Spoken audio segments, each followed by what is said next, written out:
Future you has been carrying your life for years, which is unfortunate, because he doesn't exist. Think about how many things you've delegated to him.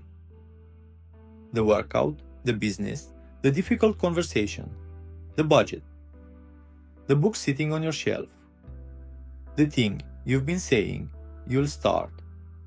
When things calm down, future you has a full schedule. And somehow he's always more disciplined than you. More focused, more motivated, more willing to do uncomfortable things. At least in theory. That's the strange part. We trust future you more than we trust ourselves. Current you has a track record. Future you has a fantasy resume. And somehow, future you gets the job every time. Every failed plan starts with the same assumption.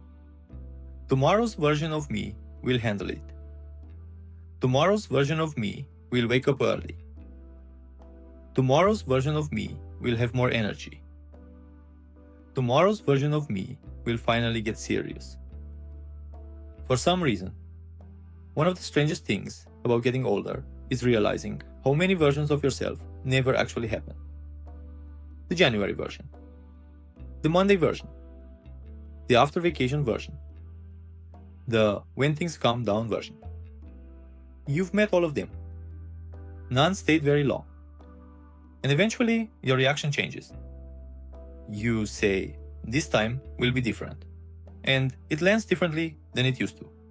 Because you've already heard it before. A lot. People call this low confidence. I'm not sure that's what it is. If a friend made the same promise 50 times and never followed through, you wouldn't call yourself negative for doubting them. You'd call yourself reasonable. The voice in your head is doing the same thing.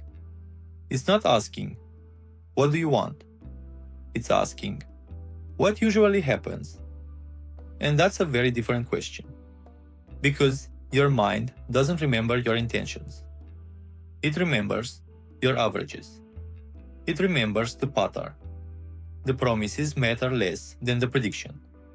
And the prediction comes from history. That's why motivation feels powerful at night. Nighttime is where future you lives. Morning is where the bill arrives. That's the moment the fantasy meets a real person. The person who is tired, busy, distracted, human. The person who has to do the work. Maybe that's why so many people feel stuck. They're not trying to change their life. They're trying to negotiate with a person who doesn't exist. Future you, the most trusted employee in the company. The least likely to show up. And maybe confidence isn't believing in yourself. Maybe confidence is finally stopping the negotiations. Maybe it's accepting that current you is the only person who can do anything.